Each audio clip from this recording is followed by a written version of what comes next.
गुजरात प्रदेश भाजपा अध्यक्ष और केंद्रीय मंत्री सी.आर. पाटिल को बिहार चुनाव के लिए सह प्रभारी नियुक्त किया गया है। पार्टी ने सी.आर. पाटिल पर एक बार फिर से भरोसा जताया है। एक बार फिर इस शब्द का इस्तेमाल इसलिए कर रहे हैं क्योंकि गुजरात और महाराष्ट्र में भी इसी तरह की अहम भूमिका में सी.आर. पाटिल रह चुके हैं। अब बिहार विधानसभा चुनाव की भी जिम्मेदारी उन्हें सौंपी गई है। ये जिम्मेदारी मिलने के बाद पहली बार सी.आर. पाटिल सूरत एयरपोर्ट पहुंचे, जहां पर उनका जोरदार स्वागत किया गया। कार्यकर्ताओं में भी गजब का उत्साह देखने को मिला। गुजरात और महाराष्ट्र विधानसभा चुनावों में भाजपा को शानदार सफलता दिलाने में सी.आर. पाटिल की अहम भूमिका रही थी। उनकी संगठनात्मक क्षमता और अनुशासित कार्यशैली ने पार्टी को जमीनी स्तर तक मजबूत किया है। इसी अनुभव के आधार पर भारतीय जनता पार्टी ने उन्हें बिहार चुनाव का सह प्रभारी बनाकर बड़ी जिम्मेदारी सौंप दी है। पार्टी को उम्मीद है कि पाटिल बिहार में भी संगठन को मजबूत करने और चुनावी प्रबंधन को सुव्यवस्थित करने में अहम भूमिका निभाएंगे। सूरत पहुंचकर सी.आर. पाटिल ने क्या कहा, सुनिए। माननीय प्रधानमंत्री श्री नरेंद्र मोदी साहब के नेतृत्व में पूरे देश में जिस तरह से भारतीय जनता पार्टी का विस्तरण हो रहा है, अभी बिहार में भी भारतीय जनता पार्टी की नीतीश कुमार के साथ की संयुक्त एनडीए की सरकार है।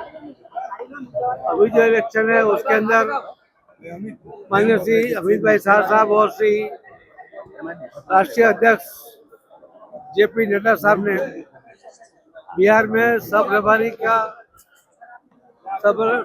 की जवाबदारी दी हुई है।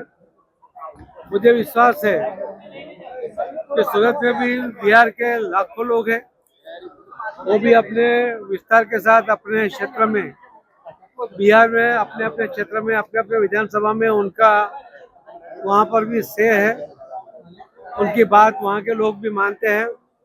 उन सब की मदद के साथ के गुजरात के डेवलपमेंट वो मॉडल लेके देश का जो विकास का मॉडल है वो लेकर हम बिहार में भी जाएंगे और जो लास्ट टाइम जीते थे उससे भी और ज़्यादा सीटों के साथ इस बार भी भारतीय जनता पार्टी की एनडीए की सरकार बिहार में बनाने की पूरी कोशिश करेंगे। मुझे विश्वास है कि सबका सहयोग मिलेगा।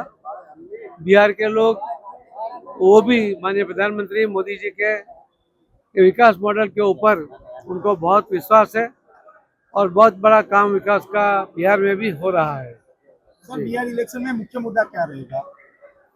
मुख्य मुद्दा बिहार का विकास की बात है। इतने सालों तक बिहार में विकास नहीं हुआ। जो माननीय प्रधानमंत्री मोदी साहब ने करोड़ों रुपए, हजारों करोड़ रुपए वहाँ पर अलग अलग डेवलपमेंट के दिए हैं, उसका काम भी चल रहा है। इसके कारण बिहार के लोग भी अपना डेवलपमेंट अपने आने वाली पीढ़ी के लिए बिहार का विकास चाहते हैं और उससे वही मुद्दा रहेगा। तो सी.आर. पाटिल का कहना है कि 2020 से भी ज्यादा बेहतर नतीजे बिहार चुनाव में सामने आएंगे। उनके इस आत्मविश्वास के पीछे की वजह उनके चुनावी अनुभव को माना जाता है। गुजरात में सी.आर. पाटिल ने बूथ स्तर तक संगठन को सक्रिय किया, चुनावी रणनीति को सटीक तरीके से लागू किया और हर स्तर के कार्यकर्ता से सीधे संवाद स्थापित किया। इसके नतीजे में भाजपा ने ऐतिहासिक जीत दर्ज की है। इसी तरह महाराष्ट्र विधानसभा चुनाव में भी उनकी मेहनत और प्रबंधन कौशल की चर्चा हुई है। अब बिहार चुनाव में उनसे ऐसी ही सक्रियता और सफलता की उम्मीद पार्टी कर रही है। सूरत से कैमरामैन भरत ब्रह्मभट्ट के साथ अमित राजपूत की रिपोर्ट, राष्ट्रीय समाचार। सी.आर. पाटिल को जिम्मेदारी सौंपी गई है कि वो बिहार में राज्य नेताओं और जिला स्तर के कार्यकर्ताओं के साथ तालमेल बैठाएं, क्योंकि उन्हें चुनावी रणनीति बनाने, कार्यकर्ताओं को प्रेरित करने और संगठन को अनुशासित तरीके से चलाने के लिए जाना जाता है। चुनाव में हर बूथ को एक मजबूत किला मानना, यही उनकी खूबी मानी जाती है। यानी गुजरात की चुनावी सफलता के सूत्रधार रह चुके सी.आर. पाटिल अब बिहार चुनाव में भी भारतीय जनता पार्टी की रणनीति और संगठन को दिशा देंगे। इस खबर में बस इतना ही। फिर मुलाकात होगी, तब तक के लिए नमस्कार।